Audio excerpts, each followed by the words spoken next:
वयन जे करन्ति भावेन अमला असंकिलिठा ते होन्ति परित संसारी। बोलिए भगवान महावीर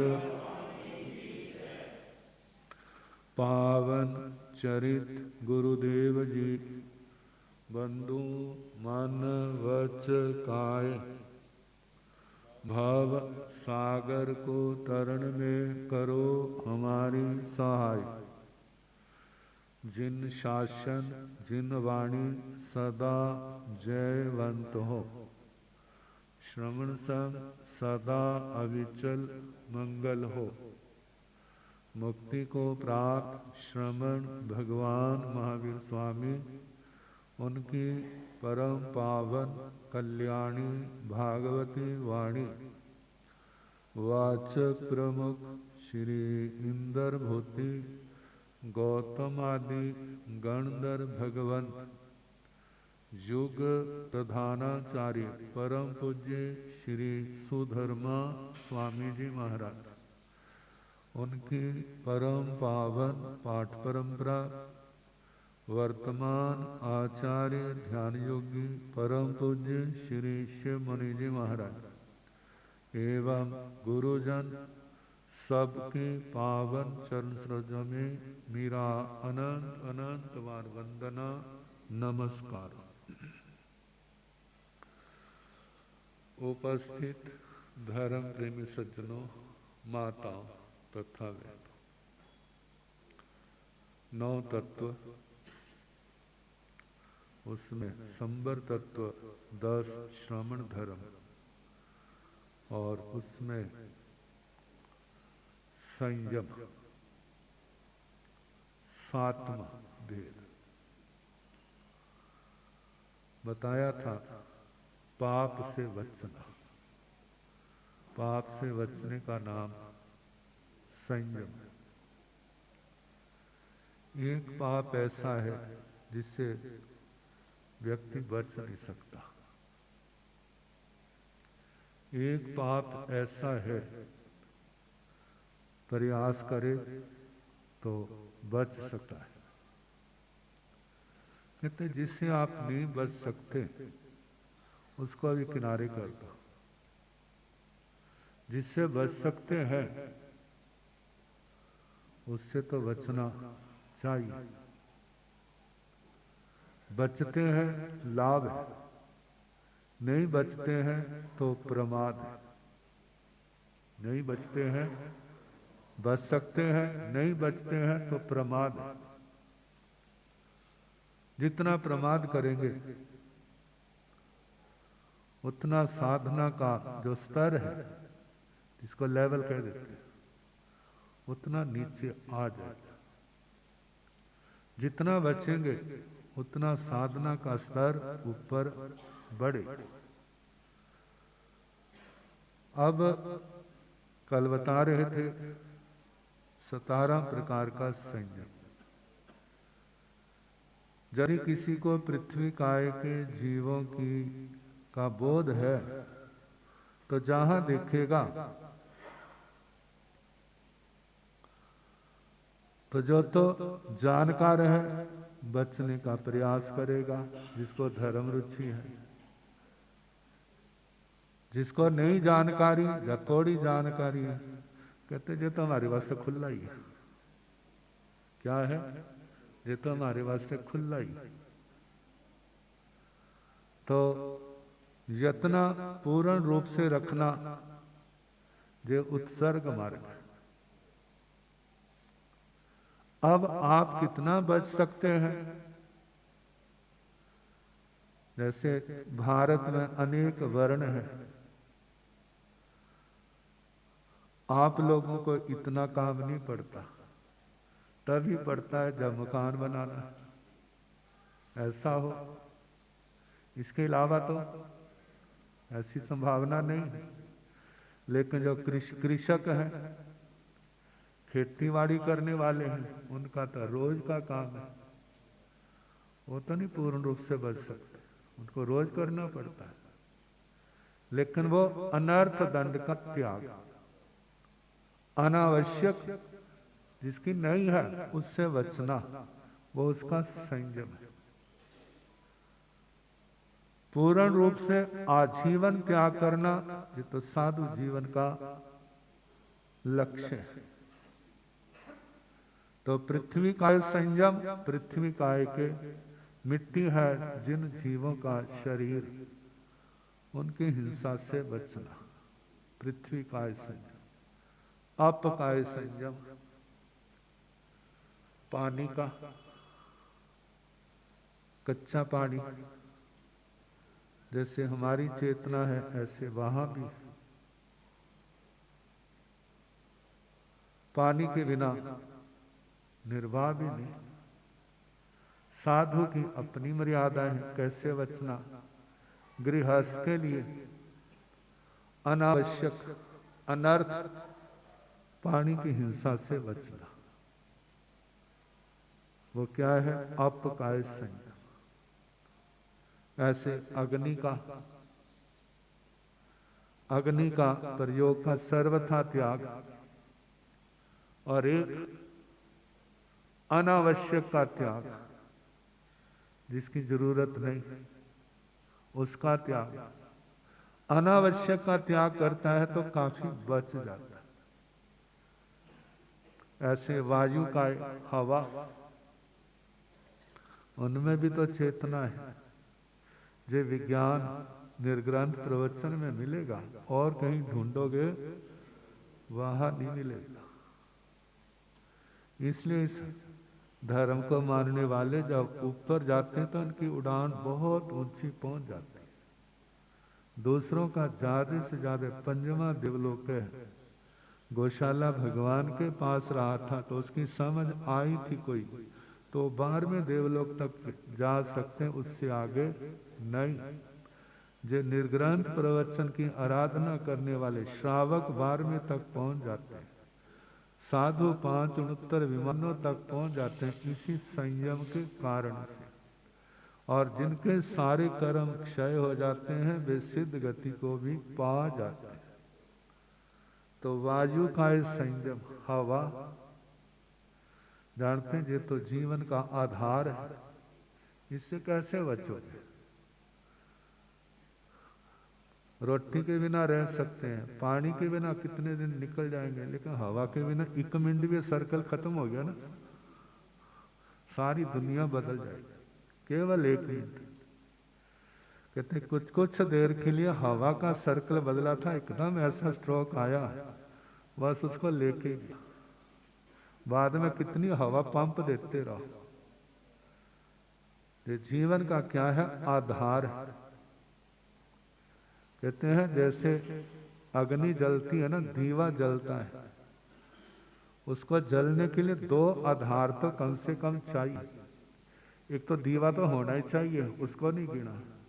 एक तो मिट्टी का तेल जरूर होना चाहिए, उसके बिना नहीं जलेगा। दूसरा ऑक्सीजन भी तो उसको चाहिए। तेल तो ड्रम पर है, लेकिन ऑक्सीजन का एक भी अंश नहीं है, तो क्या होगा, जल जाएगा, वो नहीं जलेगा। ऑक्सीजन तो बहुत है लेकिन तेल नहीं है, फिर क्या जलेगा। अब दोनों होंगे तो क्या होगा, चलेगा। ऐसे ही हमारे शरीर का एक आधार तो आयुष्य कर्म, हमारे जीवन का आधार वो आयुष्य कर्म है। लेकिन जीवन इस देह के आधार से तो है। देह है तो जीवन है, और देह नहीं है तो जीवन भी नहीं। अब इस देह को टिकाने के लिए जो आवश्यक चीजें हैं, भोजन, पानी, और सबसे ज्यादा आवश्यक चीज जो है वो है ऑक्सीजन। खाते हैं, शरीर में जमा है, जमा खाली हो जाता है, चर्बी का भोजन लगता है। जब चर्बी खत्म हो जाती है तो हड्डियों में मज्जा आदि है उनका, जब देखते हैं कुछ भी नहीं रहा, कहते चलो चले जहां से। जब तक तो ना मेहमान की सेवा होती है तो भी जमा रहता है, जब मेहमान की सेवा बंद हो जाए तो फिर कहते चलो चले, जब भूखे रहना तो घर में रह लेंगे, वहां कोई ना कोई काम तो होगा, जहां क्या होगा, कुछ भी नहीं। तो ऐसे जब जीव को इस शरीर से वो आहार नहीं मिलता जो इस शरीर को चलाने वाला है, तो इस शरीर को छोड़ जाता है। अब भोजन पानी के बिना तो फिर भी कितना समय निकाल दिया, लेकिन ऑक्सीजन के बिना वो तो चलना संभव नहीं। तो कहा जाता है कि हवा एक तो जरूरी है, उसके बिना जीवन चलेगा ही नहीं, लेकिन उसके आरंभ समारंभ से अपने आप को बचाना, कैसे बचा सकते हैं? तो उसके लिए तो गर्मियों सर्दियों में तो बच जाओगे। गर्मियों में हमने अपने शरीरों को कितना सुकुमाल बना लिया है। पहले किसी के घर पक्का होता ना तो अपने आप को शहनशाह समझता था, अब पक्के वाले को तो कोई पूछता नहीं। फिर उसके बाद कूलर आए, और कूलरों के बाद कौन आ गया? पहले कभी कभी एसी होता था ना, अपने आप को बादशाह समझते थे। अब तो घर घर बादशाह है। पहले तो एक कमरे में एसी आया, चलो मेहमान आएंगे ना उनके लिए, अब हर कमरे में कितना सुकुमाल बना लिया। एक बच्चा देखा, कहने लगे महाराज जिसको एसी वाले कमरे में पसीना आता है, तो इसका मतलब साइंटिस्टों को कोई और ढूंढना पड़ेगा, चारों ओर बर्फ ही बर्फ जमानी पड़ेगी, फिर ठीक होगा। मतलब कैसा सुविधा प्रधान बना लिया। जब हम आप सुकुमाल हैं तो आपके बच्चे, जब एसी की आदत तो पड़ गई जन्मतों को, लेकिन जब बिजली चली जाती है तो उसके बाद फिर उनका क्या काम हो जाए? नींद सोया है तो नींद खुल जाएगी, फिर रोना शुरू हो जाएगा, फिर आप उसको उठाओगे, कोई नहीं अभी बिजली आती है अभी आती है। तो बच्चे जिनको होश है कहते जाओ कहाँ पर, जहां से बिजली सप्लाई होती है उनको कहो बिजली भेजो, हमारा जीना क्या हो गया है। कितना सुकुमाल, मतलब पराधीन हो गए। जे साधन होंगे तो ठीक है, नहीं है तो हाय हाय चलती रहे, मर गए होगा। तो मतलब अनावश्यक भगवान का तो फरमाना है शरीर को कष्ट सहने में समर्थ बनाओ। यदि आपका शरीर कष्ट सहने में समर्थ है तो मुसीबत में भी आप धर्म आराधना कर सकोगे। यदि आप शरीर सुकुमाल है तो सबसे पहले किसके ऊपर प्रहार होगा? आपके तप त्याग के ऊपर। उसको क्या करोगे? छोड़ जाओगे। कहते हैं हम तो इसके बिना रह नहीं सकते, फिर होगा भी नहीं। अब जो सुविधा जिन्होंने इतनी अपना ली है, ना तो उनकी समायिक शुद्ध होती है, ना पोषद शुद्ध होता है, सारे दोष फिर लगते हैं। ये क्यों है? क्योंकि हमने अपने शरीर को सुकुमाल बना लिया। कहते सहना सीखो, उसका अभ्यास करो। सामायिक संबर चाहे थोड़ा हो, लेकिन कोशिश करो ज्यादा से ज्यादा शुद्ध हो। जितना शुद्ध होगा उसका प्रभाव उतना ज्यादा होगा। फिर कितने लोग आर्गुमेंट वो देते हैं ना, हमने समाज में पक्का चला लिया तो क्या हो गया, तुम संत नहीं बैठते? फलाना देखो, ये देखो, कितने एग्जाम्पल उदाहरण सामने आ जाए। कहा है सुविधा का भोगना ये धर्म नहीं है। सुविधा भोगना ये धर्म नहीं है, लेकिन इनका त्यागना संयम और तप का पोषक है। संयम भी बढ़ेगा और तप भी बढ़ेगा। संयम से आने वाले कर्म रुकेंगे और तपस्या से पूर्व के बंधे हुए कर्म कटेंगे। पुराने जमाने में पसीना बहुत आता है लोगों को, इसलिए बीमार भी घट होते थे। आजकल पसीना आने नहीं देते, इसलिए बीमारियां भी क्या है कि बीमारियां नई से नई आ रही हैं। आप सारी सुविधाएं छोड़ दो, देखो बीमारियों का नाम ही मिट जाएगा, पास भी दिखाई नहीं देगी। ये कब है? जब तक हमारे पास सुविधा है। क्योंकि गर्मी लगती, पसीना आता, कितने दूषित अंश जिन्होंने बीमारियां पैदा करनी थी वो पसीने के माध्यम से क्या हो जाती हैं, निकल जाती हैं। और पसीना ने शरीर भी तो क्या होता है, गर्मी सहते, सर्दी सहते, शरीर के अंदर भी क्या आती, मजबूती आती, रोगों की प्रतिरोधक शक्ति पैदा होती। तो बात तो वायु काय के संयम की चल रही थी, वायु काय का संयम, वायु काय के इन सुविधाओं का ज्यादा से ज्यादा पूर्ण रूप से बचो तो फिर तो पूर्ण संयम होगा। पूर्ण नहीं बचते तो जितना बचोगे उतना संयम होगा, नहीं बचोगे तो कर्म बंद तो चल ही रहा। आगे वनस्पति काय संयम, वनस्पति काय आजकल तो डॉक्टर क्या है, योगा वाले क्या है, कहते हैं हरी सब्जियां खाओ। क्या करो, हरी सब्जियां खाओ, फिर आप क्या रहेंगे, तंदुरुस्त रहेंगे। भाई जो हरी सब्जियां नहीं खाते वो सारे बीमार हैं भला। और देखा जाए हमारे जीवन का इन वनस्पतियों के साथ कितना संबंध है। देखा जाए हमारा आहार क्या प्रधान है, वनस्पति। गेहूं क्या है, मक्की क्या है, ज्वारी क्या है, और जो दाल रोटियां जो दाल वगैरह सारी क्या है, वनस्पति के तो बीज है। और हरी सब्जियां तो साक्षात है। अब जो हमारे जीवन से जुड़ी है, गृहस्थ पूर्ण रूप से बच नहीं सकता, लेकिन विवेक रख सकता है। विवेक रखे तो ज्यादा से ज्यादा बच सकता है। साधु साध्वी के लिए तो है जो गृहस्थों के घर बना है, उनमें से थोड़ा थोड़ा करके ला करके अपना संयम पाले, जीवन का निर्वाह होगा, साधना का अवसर मिलेगा।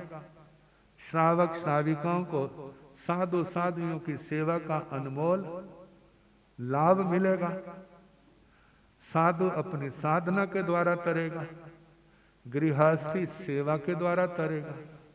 सुनते हैं ना, देता भावे भावना, लेता करे संतोष, वीर कहे सुन गोयमा, दोनों जासी, दोनों मोक्ष के अधिकारी बन जाते हैं। लेकिन इस धर्म से जुड़े होंगे तो क्या होंगे, आगे बढ़ेंगे। तो वनस्पति काय का संयम कितना हम कर सकते हैं, कहते हैं जिससे बच सकते हैं उससे तो बचना चाहिए। नहीं बचते हैं तो अपने भाग्य में कमी होगी, वो प्रमाद लाभ से वंचित होना पड़ेगा। आगे तरस काय का, उसका कल जैसे समय होगा।